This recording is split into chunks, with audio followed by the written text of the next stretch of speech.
Let's talk about the week leading up to April 22nd. Were you doing anything related to Carol Mitchell this week? Or that week, I should say. At some point, I had gone through the computer to possibly donate it or see what I was going to do. It was very old and not really usable. And let me stop you there, just because I had done it before and you had mentioned a computer, but we didn't actually talk about it. And so why don't you explain the computer you're talking about and how it came into your possession? Okay. So I'd come up on basically a business trip to the area late October of 2023, and had a seminar in the evening, and then a visit the next day. And Carol met me for dinner, and then breakfast, and then actually went with me on the trip, kind of a field trip the next day. And when we got back, she'd been having a lot of problems with her phone, so sometimes a text wouldn't download or whatever. I was looking at, we had like an hour-long visit after we got back to the house. So I was looking at it for her, the phone, and had said, it might work better sometimes if you connect it to the house's wireless versus always just using the signal on the phone. And she said, I don't have wireless, or I don't have internet. And I knew she did because I used to be at the house a lot, working there, and my phone was connected. I could see the internet was there. And so I explained, you do have internet, and she said, no, I got rid of it. And I asked for more details. And basically she had gotten really afraid of technology and scammers and all those things. And so she said she got rid of her email and had deleted all the emails, and that was how she got rid of her email. So she thought she got rid of her email account by just deleting all the emails. And for the internet, she said, and then I unplugged the laptops and put them away, and I don't use them anymore, so I don't have internet. And I explained, it was kind of like your landline phone, where if you unplug the line is still there, and she kind of got it. And then she got upset that she still had internet and made herself a note to get rid of the internet. And we were talking about technology anymore, and she was like, and I don't use any of this stuff, I just don't want it. And I apologize. So after she said that she no longer wanted any of her technology, what did Carol Mitchell do?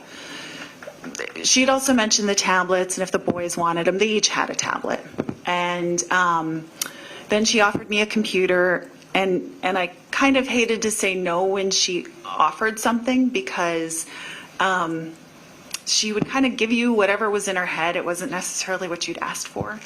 But I didn't want her to think I was saying no to things, so she would quit offering, because I'd never actually been able to get any personal effects for the kids or anything. So I was thinking my kids could use it for gaming and stuff, because sometimes they use my computer and would, get into stuff that would mess up my work. So I accepted it.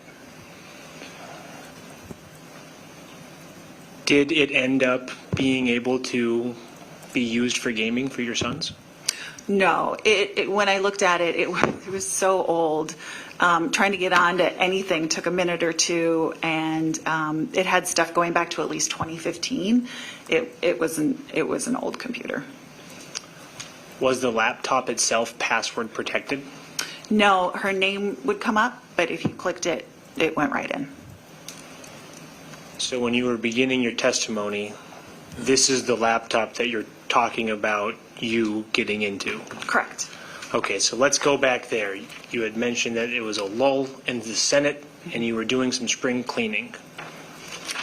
So I was trying to go through things that, I maybe needed to get rid of, and wanted to take a closer look at it to make sure there wasn't anything on it that I should, save off before getting rid of it. As I went through it, at some point, I found that it, despite what she had said about getting rid of the email, it still did have access to the email. And and then I looked through it for like any documents, pictures, anything that needed to be saved. At some point, I had looked through the email because just in case there was anything important that, had gotten missed, because they did use email a lot, and had seen both some like financial things that concerned me, like a lot of messages that said incorrect PIN entered for debit card. And then I'd also seen in there that there were some medical appointments. What did you do when you saw that there were medical appointment emails? So there were 2 reminder emails for April, one early in the month, I want to say maybe April 2nd, and another one on April 17th. And I think the first time I looked, maybe I didn't do any more with that. But I'd been pretty worried, and at some point, I didn't think there would be any chance that I would get into anything, because I couldn't imagine they'd set it up. But I did try to follow the link to see if I could find anything more about the appointment. So you follow the link. What happens next? It did seem that there was a My Chart set up, and I was able to get into it. Was the My Chart through Sanford? Correct. And was there a password on that? Yes. How did you get in if there was a password? So there was some autofill that I tried, and I don't think anything ever worked. So I believe I just did this. I mean, it was my parents. So I just did the security questions, I think, and reset it. So once you reset it, were you able to get into Carol Mitchell's Sanford My Chart? Yes. What did you see? I believe I went in there twice. I believe the first time I got in there, it looked like it maybe hadn't really been set up once you were inside, like where you couldn't, like I couldn't see anything that I remember, like maybe just basic, like who the person's chart it was, but I don't remember finding anything. What about the second time? So there had been an appointment scheduled for April 17th. Of? Of 2024. And again, since I really didn't recall that I'd found anything the first time, I didn't assume that anything would be in there. But it kind of ate at me for a couple days after the appointment had gone by, and I was worried. And so the 17th would have been a Wednesday. That Saturday, which I believe was the 20th, I went in and looked again to see if I could see anything. And the 20th, does that match with the date from those Sanford subpoena records that you saw yesterday? Yes.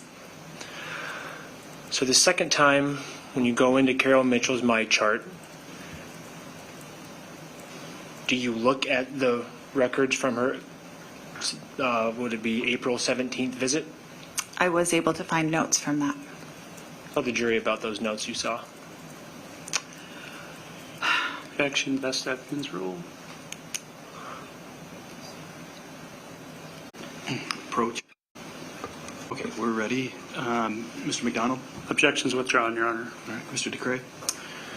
Just to reorient you, Ms. Mitchell, can you please tell us what you saw in the April 17th medical records of Carol Mitchell's appointment in Sanford? So the appointment had been an Alzheimer's checkup, one of the checkups she was doing every 6 months. And there was a bunch of stuff in there. One, that it was a Wednesday and she had gotten the day of the week wrong. She had it as a Tuesday. That I knew this, but that, she was struggling with depression. That she said she was drinking 3 to 4 days a week. that she had gotten lost on the way to the appointment, that no one was there with her. There was a note kind of with that, I think, that said the family should probably be going to Alzheimer's support groups or something like that. I kind of took the three things, I believe they were together. You know, she got lost, no one was with her, the family should be going to support groups. I kind of took it as, and I was probably taking this a little bit personally, but like, why wasn't anyone there? Those are the significant things I remembered. It said she was taking sleeping pills at night, which I already knew. And it listed, I think, some supplements she was taking. Would the clicking of those medical records be the things that we saw on that Sanford subpoena that Officer Glander testified to yesterday? Yes. Of all the things that you just described in the notes, what worried you the most? Well, the driving had been a persistent theme. The fact that she was getting lost, even going to Nancy's house. And Nancy remembered 2 times she'd called, but there was also that I remembered one time where she said she'd gotten lost and she'd managed to get herself out of it. And another time she said that she had stopped someone and asked them for directions and then was able to kind of get back on track. And so my biggest concern was that, with that was, if she was getting lost to places that she had previously been comfortable with, including places that she'd driven to and from for 20 years, you know, how long was it going to be before she really got lost somewhere where she couldn't get herself back out of it? Or if she would stop and ask someone for directions, what if at some point she asked the wrong person and they realized she was a vulnerable adult? The driving was the thing that most concerned me. Based on the fact that the records reflected that she was at the appointment by herself, did you believe that anybody on Carol's side of the family was helping out with her or watching over her? No, I'll be honest, I was pretty upset. Because when Dad first died and I realized the state we were in and I already knew how worried he was, I tried to talk to Carol and I tried to talk to her family, and everyone just kept telling me that it wasn't that bad and things were fine, and I was trying to respect the wishes. And maybe I was, you know, just worrying too much. And so I kind of sat on my hands, so to speak, which can be hard for me, because I'm pretty protective of my family. And it just made it pretty clear no one was actually looking out for her. So you testified earlier that you had considered taking some actions to intervene in Carol Mitchell's life, but had decided not to. Did you feel differently after reading these medical records? Yes. One specific thing was there's something you can do with the DMV in Minnesota where you can put in for them to assess the license. And there's like different levels. So one is you can't drive out of town or you can't drive at night. Or I had actually already seriously considered that in the fall before. You know, that's hard to do to someone. And the only reason, like I had already researched it and had it up on the computer once, and then she got a newer car with GPS in it. And so I thought, well, maybe, you know, if we got the home programmed on there and some other things, that would help. I was trying not to overcorrect. And then with this, it was clear, you know, this was still a concern, at least for driving out of town. And so I had actually pulled it up on my laptop again and was pretty ready to fill it out. Did you decide to do anything else before you filled that out and submitted it? I was worried in general, and I decided to check and see how things were myself. What do you mean by that? I was really upset that night. I think I looked at everything in the evening, and I went through all the scenarios, and nothing just seemed to fit. Because what I was most concerned about was Carol was always very meticulous. Like, she liked the house just so, she kept it just so. And so, you know, were things still in the same state? Was there starting to be decline? And then the other thing I was really worried about, the fact that sometimes she wouldn't text for days on end, and I believe she had mapping on her phone, and between the phone and the car she was still getting lost. And especially with the way that she had deleted things on the computer when she started getting paranoid, like, was she starting to, and she was paranoid about it because of potential scams and hacking and all those things. So whenever I touched her phone, I'd be really careful to actually not tell her that you could do all the same things on a phone as a computer, because I didn't want her to get paranoid and possibly cut off the phone too. So I wanted to check to make sure she wasn't starting to do those things to shrink functionality or contacts on her phone. Why not just call the state right away, or why not submit that report that you had up on your computer right away?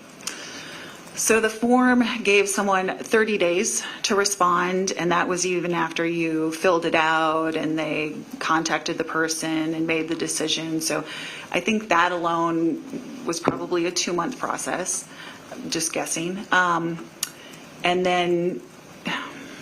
Even so, if it's a 2-month process, why not wait 2 months?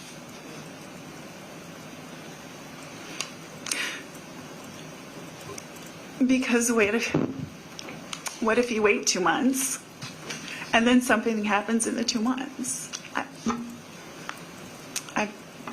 I've had situations before where I've waited too long for something, and then the bad thing does happen, or almost happens. And to me, it was better to be safe than sorry until I could get all the proper things in place. You said there was times in your life where you had waited too long. Can you give us one example?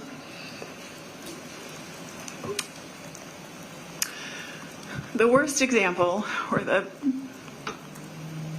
one that eats at me the most, is I was pregnant once before my son Sam, and it had been a really good, easy pregnancy. And then in the 16th week, things just started feeling wrong. And I went to the doctor and explained everything and how I felt, and was told I was a first-time mother, and I was worrying about everything too much. And it was a Wednesday, and I had a military weekend coming up that I was supposed to leave for on Friday, and I was concerned to even go.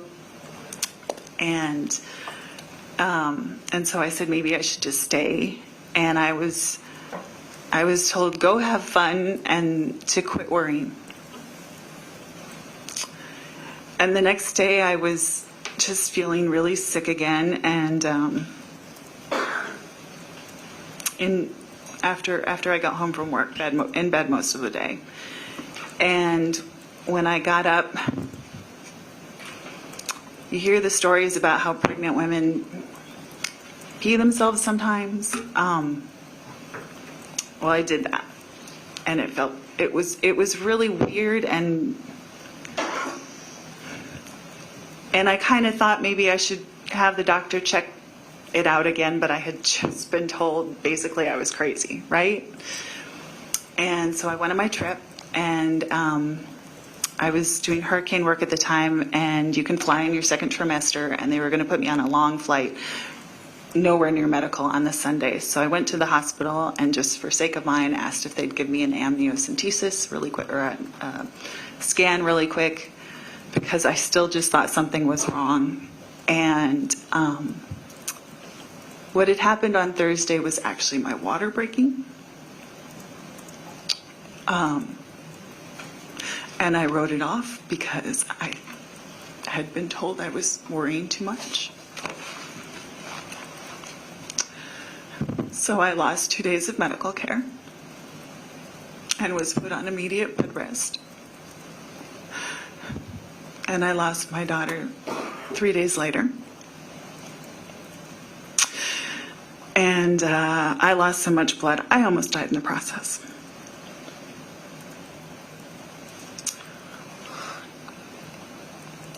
Do you think if you would have insisted on the doctors acting,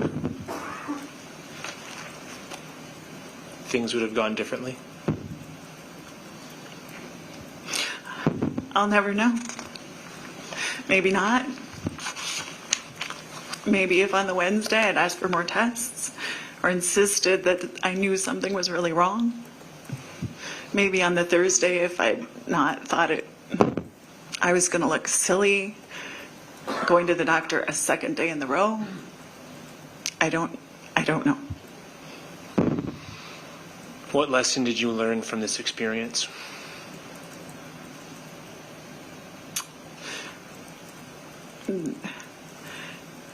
That I should trust my gut a little bit more. And that sometimes the thing you're worrying about really does happen.